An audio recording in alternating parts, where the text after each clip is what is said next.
তাদের মধ্যে কেউ কেউ দেশ ত্যাগ করতে পারলেও বেশিরভাগ নেতারাই আছেন আত্মগোপনে। ফলে হাজার খোঁজাখুঁজি করেও তাদের হদিশ মিলছে না। এরই মধ্যে গত মঙ্গলবার সেনাপ্রধানের একটি বক্তব্যে উঠে এসেছে নেতাদের অবস্থানের কথা। তিনি বলেছেন, নেতাদের কেউ কেউ রয়েছেন সেনা হেফাজতে। আসসালামু আলাইকুম দর্শক মণ্ডলী, আজকের ভিডিওটি অত্যন্ত গুরুত্বপূর্ণ হতে যাচ্ছে।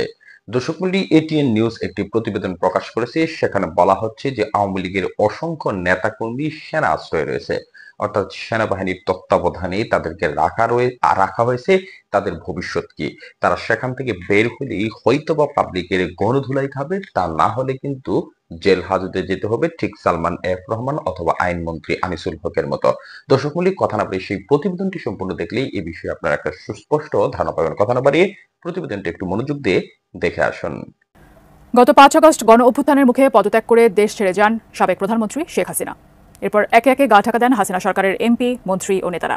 তাদের মধ্যে কেউ কেউ দেশ ত্যাগ করতে পারলেও বেশিরভাগ নেতারাই আছেন আত্মগোপনে। ফলে হাজার খোঁজাখুঁজি করেও তাদের হদিশ মিলছে না। এরই মধ্যে গত মঙ্গলবার সেনাপ্রধানের একটি বক্তব্যে উঠে এসেছে নেতাদের অবস্থানের কথা। তিনি বলেছেন, নেতাদের কেউ কেউ রয়েছেন সেনা হেফাজতে। তবে প্রশ্ন উঠেছে, সেনা হেফাজতে থাকা নেতাদের ভবিষ্যৎ কি? বিস্তারিত জানাচ্ছেন এসআই রাজ।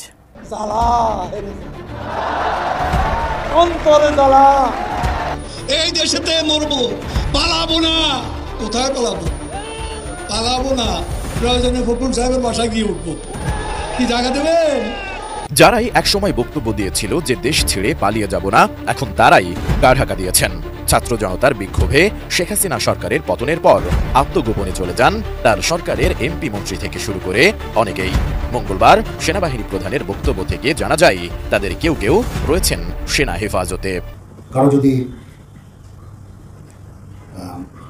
জীবন বিপন্ন হয়, ধর্ম বর্ণ নির্বিশেষে, অবশ্যই আমরা তাদেরকে আশ্রয় দিয়েছি এবং তাদের বিরুদ্ধে যদি কোনো অভিযোগ থাকে, মামলা হয়, অবশ্যই তারা শাস্তির আওতায় যাবেন। কিন্তু অবশ্যই আমরা চাইব না যে এক্সট্রা জুডিশিয়াল কোনো অ্যাকশন তাদের উপর হোক, বিচার বহির্ভূত কোনো কাজ হোক তাদের উপরে, হামলা হোক বা তাদের জীবনে যে হুমকি যেটা আছে সেটা থাকলে আমরা তাদেরকে আশ্রয় দিয়েছি। যেই হোক, যেই দলেরই হোক, যেই মতেরই হোক, যেই ধর্মের হোক, সেটা আমরা করব। তবে কারা সেনা হেফাজতে রয়েছেন সেটি নিয়ে নাগরিক সমাজের মধ্যে রয়েছে কৌতূহল। বুধবার সেন্টার ফর পলিসি ডায়ালগ সিপিডির একটি সংলাপে অংশ নিয়ে সুশাসনের জন্য নাগরিকের সম্পাদক বদিউল আলম মজুমদার বলেন, কারা সেনা হেফাজতে আছে তার একটা তালিকা করা দরকার। এসব ব্যক্তিকে বিচারের আওতায় আনতে হবে। তারা যাতে পালিয়ে যেতে না পারে সেটাও নিশ্চিত করতে হবে। আমাদের কোথায় জানার অধিকার আছে তারা ওই যে হেফাজতে আছে তাদের নাম এবং তারা যাতে পালিয়ে যেতে না পারে সেটা নিশ্চিত করা, এবং একই সাথে তাদেরকে যদি গ্রেপ্তার করা হয় তাদেরকে আদালতে হাজির করা। এইসব ব্যক্তিদেরকে যে বিচারের আওতায় আনতে হবে। গত 5 আগস্ট জনরোষের মুখে সাবেক প্রধানমন্ত্রী দেশ ছেড়ে যাবার পরপরই হযরত শাহজালাল আন্তর্জাতিক বিমানবন্দর দিয়ে দেশ ত্যাগের চেষ্টা করেন তার মন্ত্রিসভার একাধিক সদস্য। পালিয়ে যাওয়ার সময় বিমানবন্দর থেকে আটক করা হয় সাবেক তথ্য প্রযুক্তি প্রতিমন্ত্রী জুনায়েদ আহমেদ পলককে। তার কিছুক্ষণ পর আটক হন সাবেক পররাষ্ট্রমন্ত্রী ডক্টর হাসান মাহমুদ। 100% কপার কন্ডেন্সারে তৈরি ভিশন ফ্রিজ, তাই গুণে মানে অটুট থাকে বছরের পর বছর। সেদিন বাংলাদেশ পুলিশের এক বার্তায় জানানো হয়েছিল, প্রয়োজনীয় শর্ত পূরণ না করায় অন্যান্য গোয়েন্দা সংস্থার সাথে পরামর্শক্রমে বিভিন্ন হাই প্রোফাইল ব্যক্তিবর্গ যেমন সাবেক এমপি, মন্ত্রী, রাজনৈতিক নেতা, সরকারি কর্মকর্তা, মিডিয়া কর্মীদের ইমিগ্রেশন সম্পন্ন না করে ফিরিয়ে দেওয়া হচ্ছে। শেখ হাসিনা সরকারের পতনের পর আওয়ামী লীগের অনেক মন্ত্রী, এমপি বা নেতাদের সন্ধান পাওয়া যাচ্ছে না।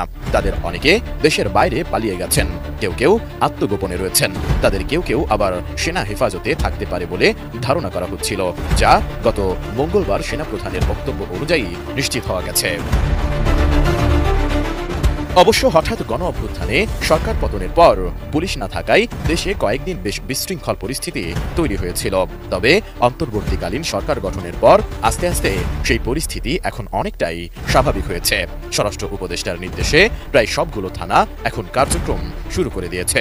এমন পরিস্থিতিতে সেনা হেফাজতে থাকা নেতাদের প্রকাশ্যে এনে নিকটস্থ থানায় পুলিশের কাছে হস্তান্তরের কথা বলছেন সংশ্লিষ্টরা।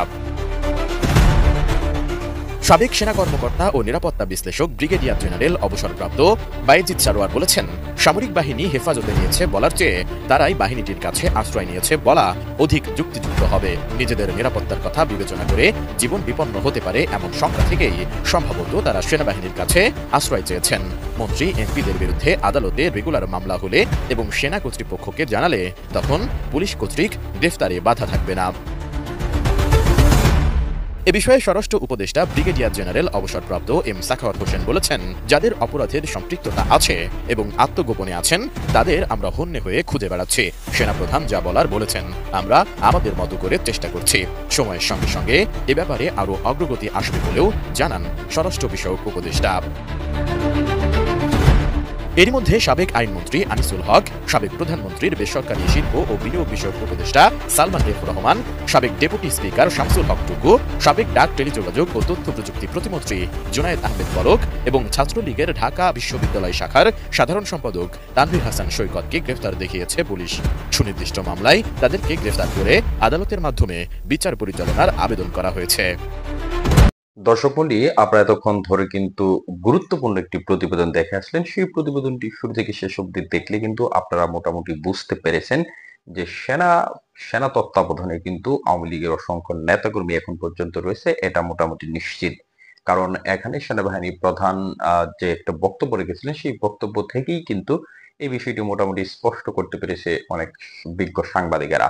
তবে তাদের যে ভবিষ্যৎ সেটা কিন্তু খুব বেশি যে সুখকর সেটা নয়। আপনারা জানেন যে আইনমন্ত্রী আনিসুল হক এবং সালমান এফ রহমান যখন কাদের তত্ত্বাবধানে ছিলেন সঠিক না জানা গেলেও তারা যখন পুলিশের হাতে আটক হলো, তাদেরকে এখন পর্যন্ত 10 দিনের রিমান্ডে নেওয়া হয়েছে এবং তারা কিন্তু ডিবি কার্যালয়ে রিমান্ডে রয়েছেন।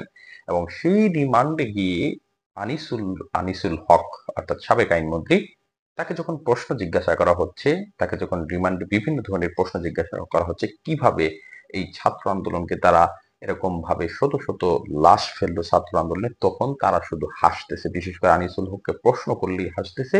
মূলধারার গণমাধ্যমে এই ধরনের তথ্য উঠে এসেছে এবং তিনি স্পষ্ট বলতেছেন যে এই ছাত্র আন্দোলনটি অনেক আগেই মীমাংস হয়ে যেত যদি ছাত্রদের প্রতি তারা সহনশীল আচরণ করত। তার পাশাপাশি এখানে আনিসুল হক এবং সালমান এফ রহমান দুজনেই একত্রে দুজন ব্যক্তিকে সব থেকে বেশি দোষারোপ করেছে। একজন হলো আওয়ামী লীগের সাধারণ সম্পাদক ওবায়দুল কাদের এবং সাবেক স্বরাষ্ট্রমন্ত্রী আসাদুজ্জামান খান কামাল। দর্শক মণ্ডলী, তারা স্পষ্ট বলেছে যে দুজন আওয়ামী লীগের এই মন্ত্রীর কারণেই এই বিষয়টাতে সুরাহা হয়নি। কারণ তারা একঘেয়েমি করেছে। তারা ভেবেছে যে বিএনপি জামাতকে যেভাবে তারা শায়েস্তা করেছে, মেরেছে, গুলি করে মেরেছে, কোনো জবাবদিহিতা করতে হয়নি। ছাত্রদেরকেও সেভাবে সেনাবাহিনীর বা অন্যান্য বাহিনীর ভারী রাইফেল দিয়ে পুলিশকে হাতে তুলে দিয়ে ছাত্র জনতার উপর নির্বিচারে গুলি করার অর্ডার কিন্তু মূলত এড়াই দিয়েছিল।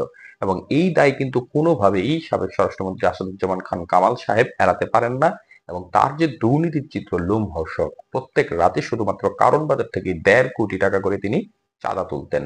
তার পাশাপাশি পুলিশ সহ সামরিক বাহিনীতে নিয়োগের ক্ষেত্রে, বিশেষ করে পুলিশের নিয়োগের ক্ষেত্রে শত শত কোটি টাকার দুর্নীতির প্রমাণ মিলেছে এবং সেগুলো কিন্তু আস্তে আস্তে আরো বের হয়ে আসবে।